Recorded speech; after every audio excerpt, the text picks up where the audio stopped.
En general, todos los pajareros, como solemos llamarnos los observadores de aves, somos, y perdón por incluirme, personas con vidas muy interesantes, con sensibilidades muy ricas, con experiencias muy atractivas de compartir y de conocer, y es parte del encanto de ser pajarero y de salir a pajarear, en donde, por supuesto, el objetivo central es ver las aves, observarlas, escucharlas, aprender de ellas, pero también compartir con personas muy agradables. Nuestra entrevistada de hoy es una muestra muy distinguida de ese interés de esta clase de personas. Estamos hablando de Paola Campo, pajarera, miembro de la ABO, de la Asociación Bogotana de Ornitología, que se presenta muy sencillamente como bogotana, madre de familia, 2 hijos, ingeniera industrial y fotógrafa. Y después dice, y amante del llano. Pues no parecería tan especial, pero espérense a ver. Paola, muchas gracias por aceptar esta invitación a la entrevista con el Clarinero. Muchísimas gracias, Jaime, de verdad, un honor. Llevo trabajando con el Clarinero más o menos 1 año y siempre que nombraban a un miembro para ser entrevistado, yo pensaba que debe ser una persona muy especial y aparentemente me tocó el turno a mí. Fue una sorpresa, muchas gracias. Yo hice 3 brochazos sobre tus antecedentes. Elabóranos un poquitico más sobre tu ser bogotano, madre, ingeniera industrial y fotógrafa. Un poquitico más. Bueno, bogotana de nacimiento y de corazón también, porque pues también quiero muchísimo la ciudad en la que vivo, la aprecio tal como es, pero tengo familia de Santander, del Tolima, del Cauca, entonces hay de todo un poquito en mi sangre. Creo que eso me ha hecho poder amar diferentes regiones. Claro. Y entenderlas también, con su gran diversidad.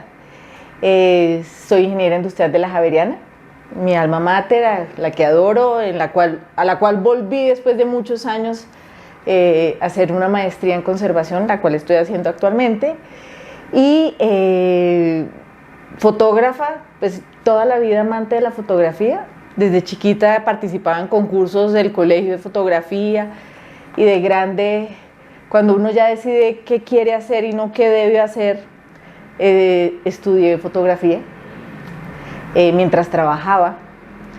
En ese momento era vicepresidente de la Cámara de Comercio de Bogotá. No, ya había pasado a ser vicepresidente de la organización Sanites. Y por las noches iba y estudiaba fotografía en la Salle College, que es esta universidad canadiense que lleva aquí en Colombia varios años. Y tuve la oportunidad de tener magníficos profesores y me enamoré. Y esa mezcla de ingeniería, más amante de la naturaleza de toda la vida, más fotógrafa, más... Pero no solamente te enamoraste de la fotografía, en algún momento de ese camino te enamoraste de una persona que tenía un contacto con un mundo muy especial al que ahora amas y en que te dedicas maravillosamente. Sí, mucho antes de eso. Ajá. Me enamoré de mi esposo hace 21 años, nos casamos. A él, amante absoluto del llano, me lleva de novia a conocer, a escondidas de mi papá, a conocer el llano, porque el llano en ese momento todavía sigue siendo muy peligroso, tristemente, como está volviendo a ser actualmente otra vez. Y voy y conozco. Yo no conocía y quedé enamorada. Obviamente fue muy chistoso porque yo era la típica rola en la mitad de todos estos llaneros andando descalzos. Yo, mejor dicho, cubierta, muerta del susto del sapo, de la rana, del coso, del otro. De los zancudos. Del zancudo. Y me enamoré. Mi marido había tenido la oportunidad de crecer en el llano, pero a raíz de la violencia se tuvieron que ir. Y cuando empieza esa ventana de seguridad en la que pudimos retornar o volver a los territorios, volvimos. Y cuando mencionaste hace un rato que fuiste a escondidas, quién sabe cuántas cosas hiciste más a escondidas en esa época, pero no voy a indagar por eso, no voy a ser tan indiscreto. Pero fuiste a escondidas al llano y tu papá quizás no estaba muy contento con eso, no le gustaría mucho. ¿Por qué? Porque ¿quién era tu papá? ¿O es? Voy a aclarar una cosa primero.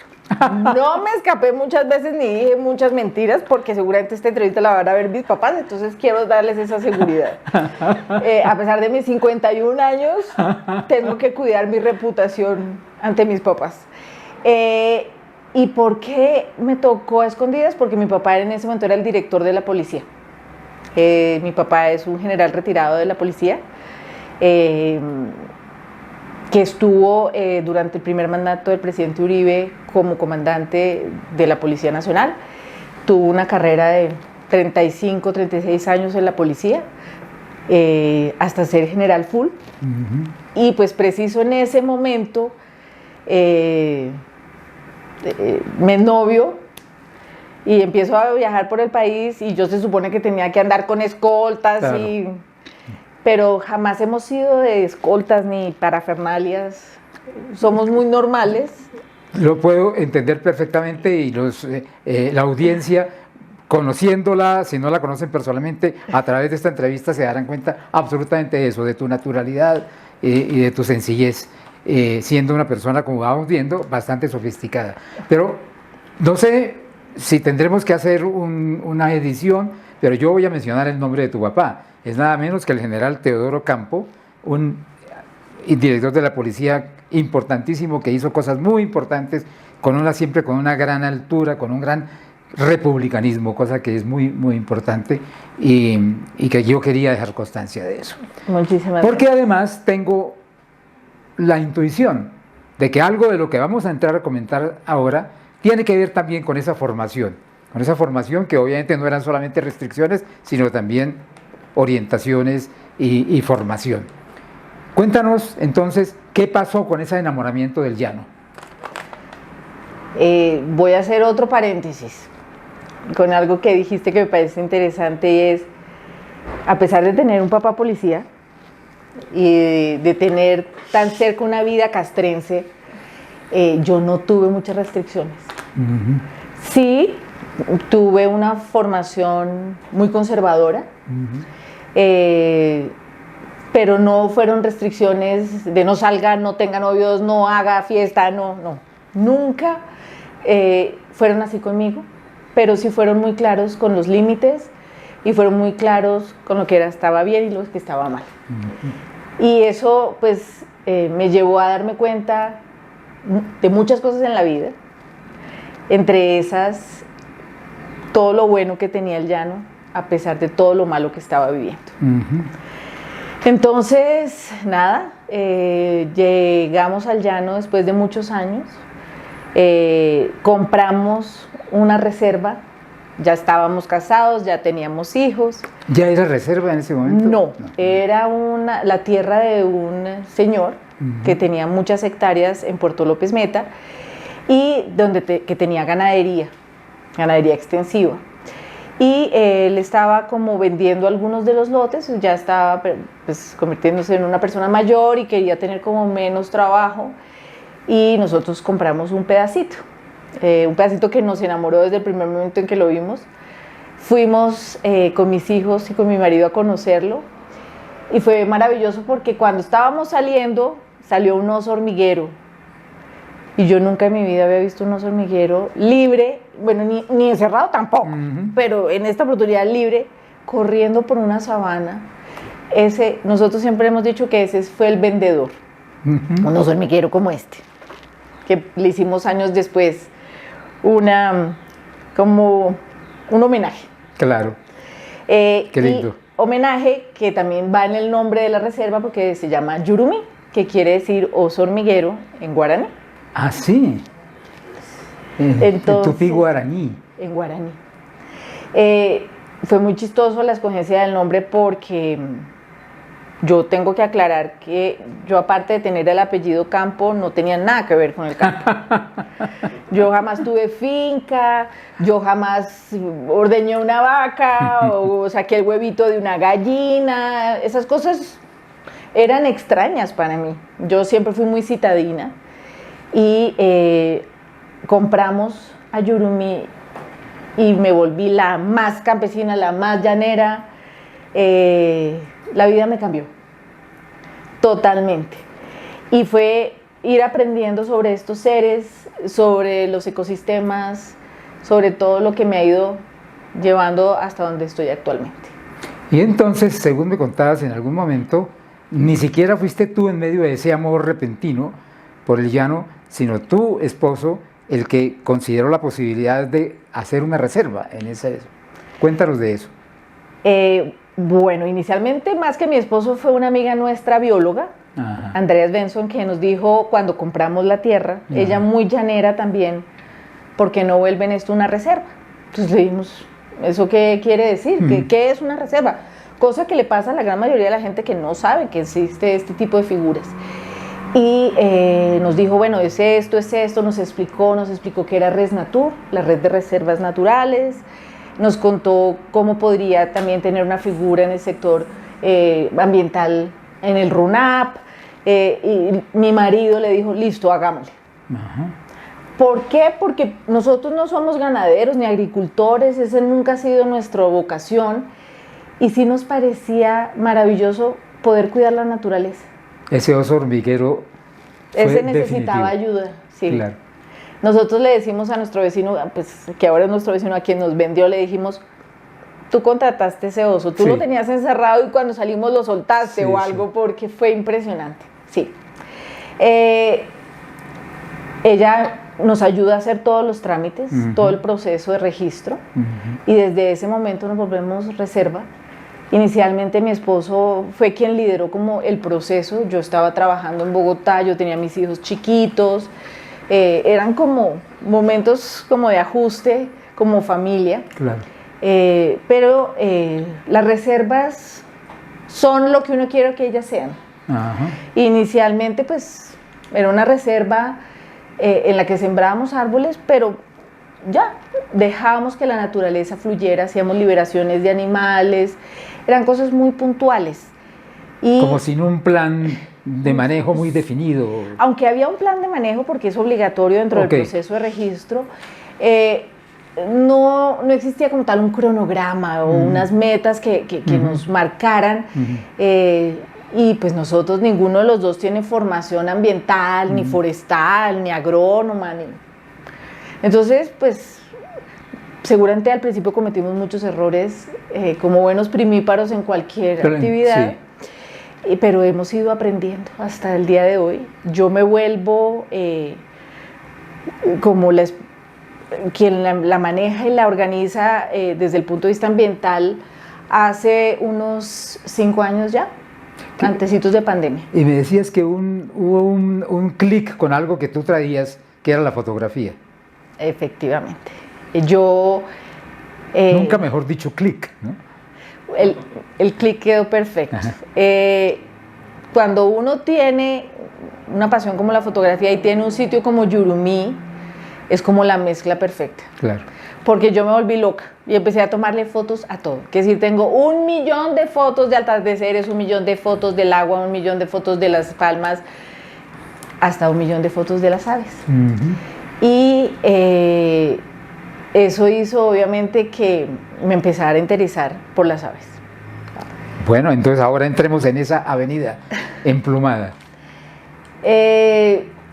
Confieso que para mí las aves, y te lo dije, iban desde la gallina en adelante, quiero decir, para mí todos eran iguales, no había gran diferencia y no había pues una gran pasión por ellas, no sabía mucho de ellas. Me daban un poquito como de estrés hasta las gallinas con sus patitas pero la fotografía me permitió acercarme a ellas porque las podía ver los colores, podía darme cuenta de cosas maravillosas y empecé a pensar, pero esta ave ¿cómo se llamará? Y esto ¿por qué se ven iguales pero tienen colores diferentes? ¿Serán el macho y la hembra?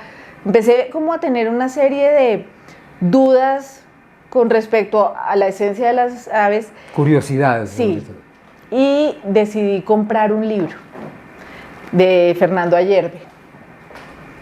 No sabiendo mucho, me fui a una librería y lo compré. Y empecé a buscar las aves. Y por distribución decía, seguramente esta sí es, esta no es. Puede que no sea bióloga, pero y ahí voy entendiendo poco a poco. Yo te entiendo. Y decido hacer la primera guía de aves de Yurumí, con todos los errores del mundo, horrores también, pero fue un ejercicio lindo que me gustó, que me llenó de felicidad, que me entusiasmó mucho con las aves. Y paralelo a empezamos a trabajar con la GIZ alemana y con 2 reservas más en una iniciativa de conservación que estamos cada día fortaleciendo más, que es el Triángulo del Puma. Y con el Triángulo, una de las grandes tareas era el monitoreo de las aves. Claro. Y conocemos a Loretta Rosselli y a Gary Stiles, quienes son mis tutores, mis grandes maestros en este pobrecita, proceso. que desafortunada. Sí, pues mira que tiene sus cosas buenas y sus cosas malas, porque me ha tocado pajarear con otros y yo aprendí al estilo de ellos, callados, serenos, absolutamente. Entonces, concentrados. Y prefiero esa forma. Entonces ya cualquier otro guía un poquito más alborotado con grabadora me estresa. Sí, sí. Porque Gary y Loretta pues tienen un estilo conservador que yo admiro y sobre todo que adoro. Los invitamos a Yurumí y les presenté mi guía. También a otro amigo de la Fundación Cotzala, Santiago. Sí. A Santiago Pérez. Y ellos, muy lindos, vieron el libro.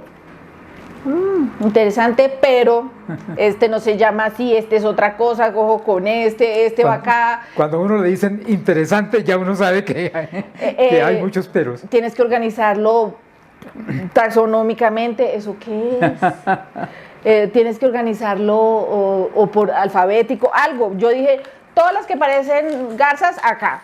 Todos los que parecen tucanes, acá. Y así fui haciendo el libro. Obviamente con mis errores, pero lo amé. Por supuesto. y me llevó al mundo de las aves.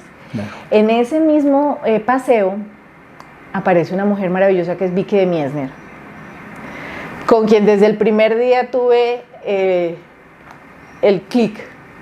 Vicky, nuestra socia también y miembro distinguidísima de la ABO Pajarera global. No quiero preguntarle, no le he preguntado cuántas especies en Colombia y fuera de Colombia tiene Vicky, pero siempre es una maravilla pajarear con ella y sabe muchísimo y entiendo perfectamente por qué causó esa impresión a Paola. Vicky empieza a contarme de la ABO y empieza a... Vicky es como esos que te van catequizando. Misionera. Misionera. Todos somos misioneros en esto.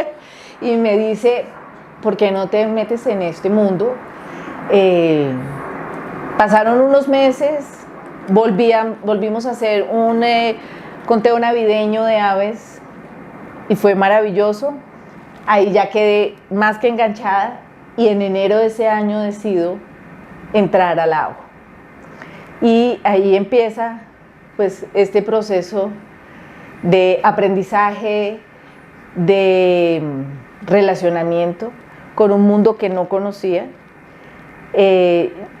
porque eso ha sido en mi vida y es curioso y es en mi madurez, en mi adultez, he ido encontrando las cosas más maravillosas de la vida. Yurumí me ha permitido ver todos los procesos de la vida. Claro. Ver a los animales, ver a las plantas, ver la época de lluvia. Y perdona que te interrumpa, es que has dicho todos los procesos de la vida y Paola está hablando de la vida, no de la vida en el sentido humano, de la vida humana, de la vida como zoon, con la vida natural. La Sí. vida de Jacques Cousteau, que es La decir, vida, la bueno. vida de los grandes, Ok. David Attenborough, Diane Fossey y todos ellos que han entendido lo que es la vida, los ecosistemas, la biodiversidad, todo eso maravilloso que yo desconocía. He conocido biólogos, ecólogos, ingenieros forestales, ingenieros agrónomos. Es una visión muy diferente a lo que yo estaba acostumbrada. Eso es una de las cosas maravillosas de entrar al mundo del avistamiento de aves y de entrar a una organización como la AVO. Por eso que acaba de decir, no lo podría yo repetir mejor, que acaba de decir Paola. Pero voy a permitirme volver un poquito atrás a el nombre del Triángulo del Puma. ¿Qué es eso? Y además estoy especialmente sensible hoy porque si no es esta mañana fue anoche que en el chat de la AVO apareció una foto de una huella de puma tomada, no sé si exactamente en Yurumí o en el área del Triángulo del Puma. Entonces exijo que Paola nos cuente un poco sobre eso. Fue en el chat de las aves del Triángulo del Puma. De las aves del Triángulo del Puma. Primero, Marta Morales puso una foto de una huella en su reserva. Y después la puse yo. Ella la encontró seguramente en una de sus caminatas. Y después yo puse una que vi este fin de semana. Y después empezamos, eso es como una bola de nieve, a poner fotos de las cámaras trampa del puma. Y efectivamente sí es el Triángulo del Puma. Porque originalmente usted era una expectativa solamente, si entiendo bien. No. Ah, no. Sí, cuando nosotros empezamos a poner las cámaras hace 12 años, que lo hicimos de verdad, puros aficionados, de eso de ir a la tienda esta de Bass Pro Shop y ver una cámara que toma fotos y comprarla y mirar a ver qué sale, porque tal cual fue el motivo. Claro. Cuando sale una foto del puma hace 10, 9 años, y le mandamos a Fernando Trujillo y a Federico Mosquera de la Fundación Omacha la foto y le dijimos, ¿esto qué es? Este gato es un puma. ¿Cómo? Y paralelo a eso empieza a ver en las veredas cercanas pues un conflicto muy fuerte con el puma, los ganaderos, muchos ataques, y las 3 reservas que ya éramos amigas empezamos a hablar y dijimos, algo está pasando en nuestro territorio alrededor de este felino. La primera reacción de todos los humanos cuando tienen miedo, cuando están molestos, curiosamente es terminar con el problema. Y en este caso era matar al puma. Radicalmente. Y nosotros como reservas dijimos, tenemos que hacer algo. Es decir, esto no puede quedar ahí. Y decidimos conformar el Triángulo del Puma entre las 3 reservas. Fue maravilloso, pero no fue fácil. Y al principio tuvimos una gran oposición, tuvimos muchas personas molestas. Si hubiéramos decidido ponerle el Triángulo de la Mariposa Azul, todo hubiera fluido. Claro. Pero escoger una especie tan fuerte que generaba tanto conflicto y tanto miedo en la comunidad fue muy retador. ¿Se imaginaban eso cuando empezaron o lo No. encontraron en el camino? Lo No. descubrieron en el camino. Cada vez que veo, y hago un paréntesis, todo lo que sufren los grupos ambientales o los defensores del medio ambiente, pienso en ese momento, y es, uno cree que defendiendo la naturaleza está haciéndole una labor a la humanidad y que todo el mundo va a estar igual de feliz, porque uno asume que todo el mundo quiere la naturaleza, que todo el mundo quiere las especies, y puede que así sea, puede que sí la quieran, pero tal vez no la entienden, tal vez no la conocen, y tal vez tienen otras prioridades de vida. Y sufren problemas que son reales también, que hay que entender y que no se puede uno poner con valoraciones morales, ni desde una posición de bondad contra maldad, sino entender, comprender la naturaleza humana y las circunstancias humanas. Por supuesto. Y creo que quienes amamos la naturaleza, quienes conservamos, no podemos caer en esos juicios de valor. De acuerdo. Porque todos dentro de la comunidad tenemos diferentes intereses, diferentes situaciones, y juzgar es muy fácil. Pero entender cómo son las dinámicas, cómo son los usos, de qué vive la gente, cómo vive la gente, claro, realmente matifica cómo se viven en los territorios. Por eso es tan importante ese desarrollo que ha tenido el proyecto, que empezó siendo, si lo digo de manera incorrecta, corrígeme por favor, empezó siendo una decisión de 3 vecinos que tenían esa sensibilidad, digamos, por la naturaleza, que se dieron cuenta que sus 3 propiedades están ubicadas en los vértices de un triángulo imaginario, y dentro de ese triángulo hay otras propiedades y otros vecinos, pero ustedes se pusieron el objetivo de generar un espacio para el puma, un corredor para el puma. Bueno, no tengo que decir a los especialistas, que muchos de ellos nos estarán viendo, que uno de los importantes proyectos con animales, con especies de ese tipo tan importantes que están en peligro en algún grado de peligro de supervivencia, es la fragmentación de los hábitats. Entonces, generar corredores, inclusive por toda América, como sucede con el leopardo y con el puma, es muy importante, y ese era el objetivo inicial de nuestros amigos y concretamente de Yurumí. Pero yo quiero creer que esos obstáculos con los que se encontraron les generaron también una sensibilidad por la educación ambiental. Voy a entrar en varias cosas que mencionaste. Ok. Corredor del jaguar. Del jaguar. En América Latina hay 5 o 6 tipos de felinos. Ajá. Y el leopardo no es uno de ellos. Bueno, gracias, ¿no? Acepto encantado la corrección. No, es importante porque, es más, al puma en muchos de los territorios en Colombia le dicen león. Sí, león con I. León, con L-I, sí. León, no ni siquiera león. Y al jaguar le dicen tigre. Sí. Entonces también hay una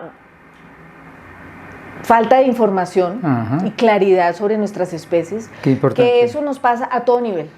Es más, en los mismos territorios. A los niños les enseñan qué es el elefante, qué es la jirafa, pero no les enseñan qué es una taira, no les enseñan qué es un perrito venadero, ¿sí? No se les enseñan qué es una lapa, qué es un ñeque.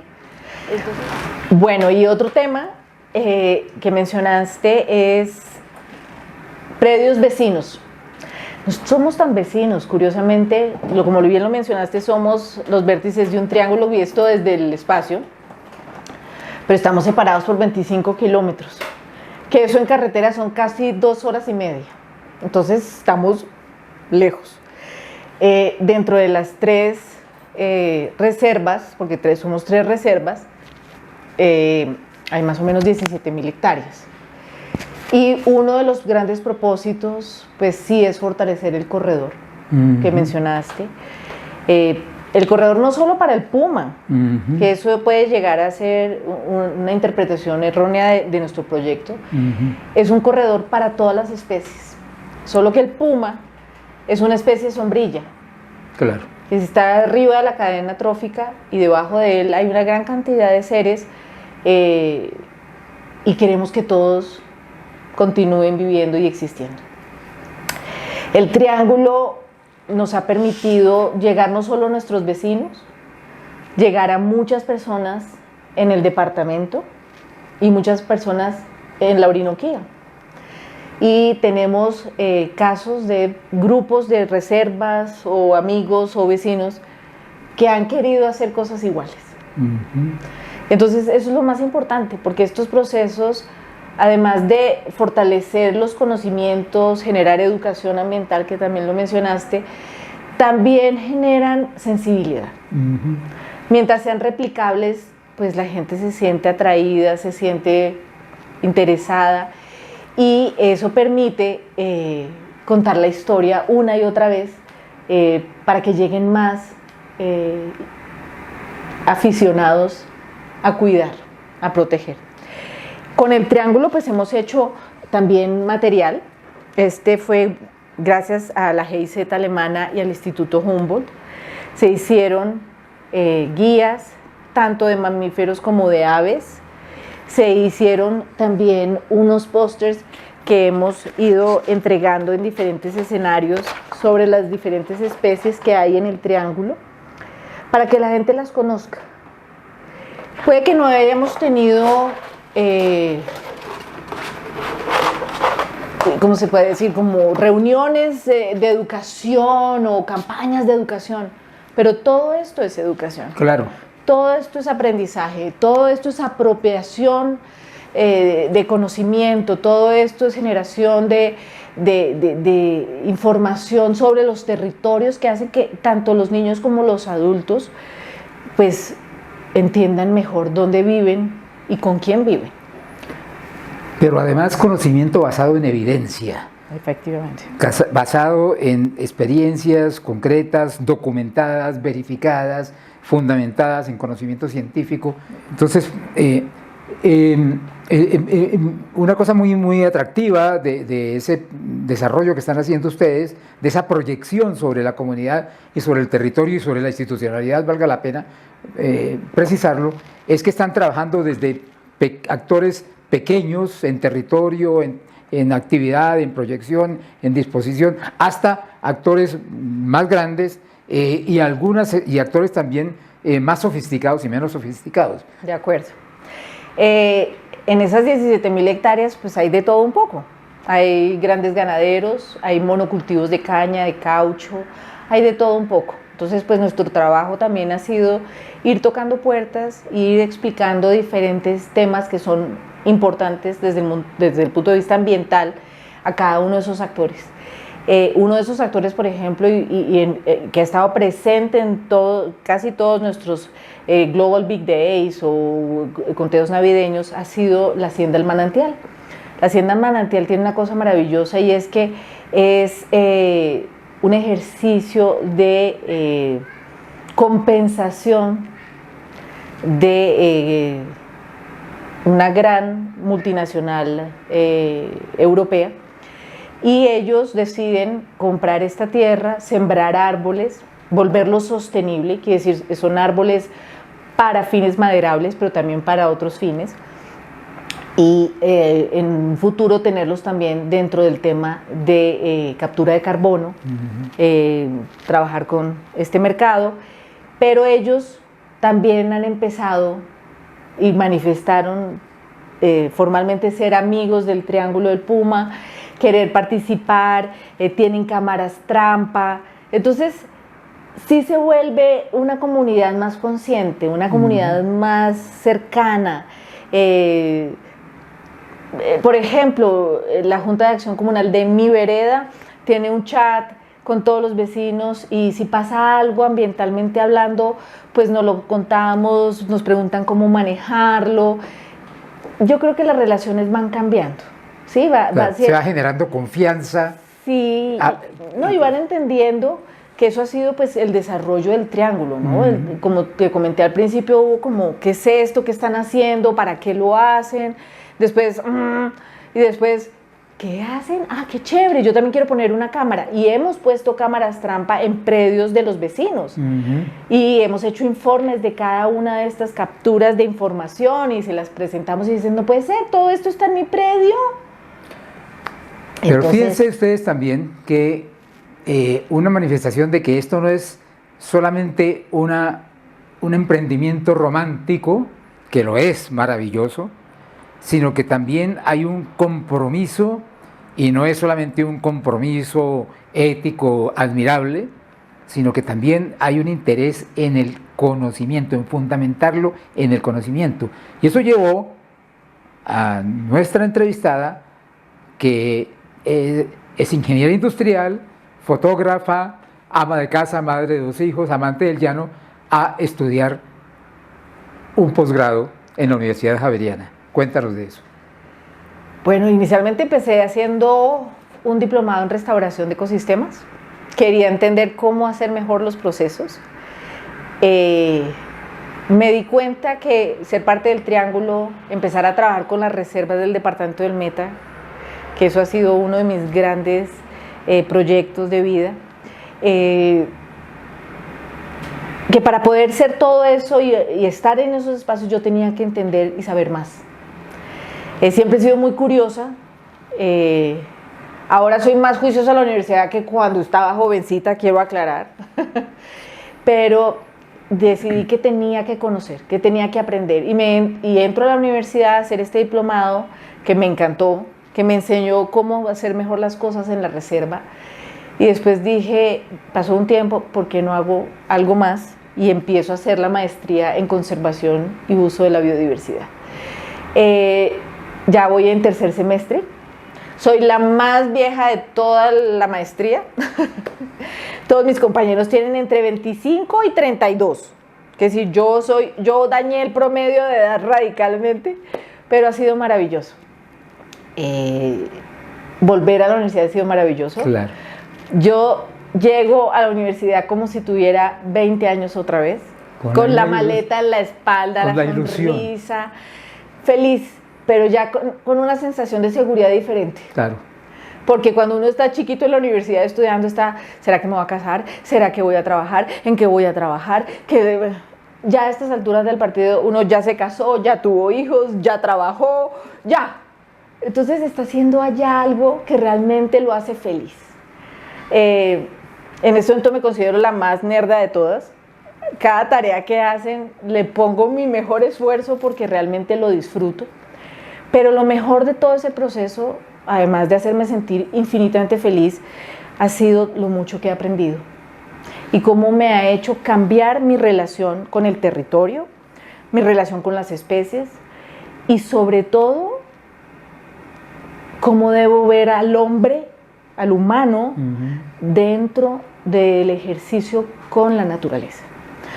Yo era muy crítica, es que los humanos somos lo peor y somos todos unos destructores y no sabemos y no deberíamos. Y esta experiencia académica lo único que ha logrado es cambiarme ese pensamiento y explicarme, enseñarme que el humano debe vivir, que no lo podemos sacar de la ecuación y que debe vivir en armonía, y hay muchas maneras de vivir en armonía.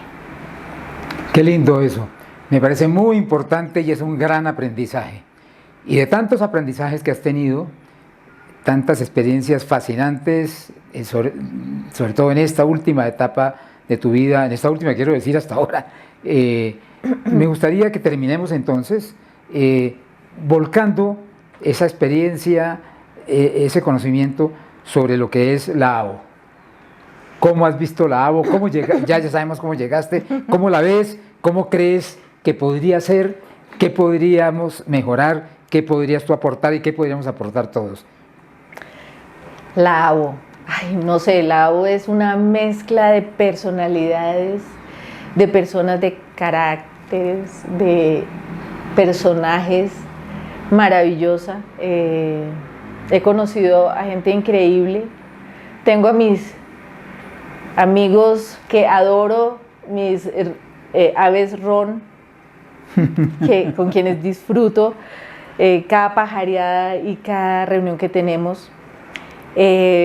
Para mí ha sido algo lindo de aprender, de compartir, me ha llevado a investigar. Hace 3 años empiezo a ser parte del Clarinero y empiezo a escribir.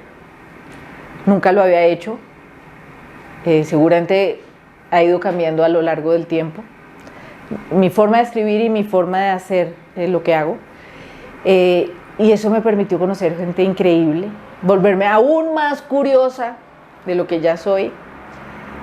Creo que cada uno de los comités que tiene la ABO está muy bien conformado, hacen su trabajo de la mejor manera. ¿Qué le mejoraría? No, yo creo que va en una dinámica absolutamente maravillosa. Creo que ahí no es que hayan más jóvenes o menos jóvenes, o más gente mayor o gente más especializada, no, yo creo que ese mosaico, ese popurrí de personalidades hace que sea aún más enriquecedor. Me siento totalmente a gusto. Me da mucha tristeza haber perdido a una amiga como Diana. Me dolió. Claro. Y vi la solidaridad y la belleza de la asociación ese día, cuando estuvimos acompañando a su familia.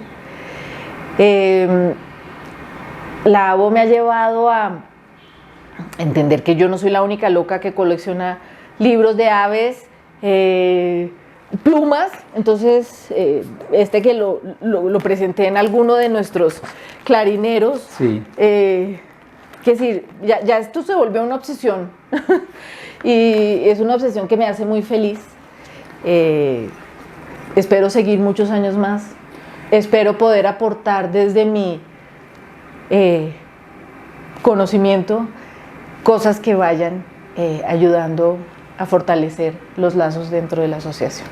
Pues Paola, no solamente la ABO te ha enriquecido a ti, tú has enriquecido a la ABO muchísimo, de muchas maneras, y creo que este compartir a través de esta entrevista va a difundir mucho más esa riqueza de tu experiencia, de tu ser, de tu sensibilidad, de tus aprendizajes.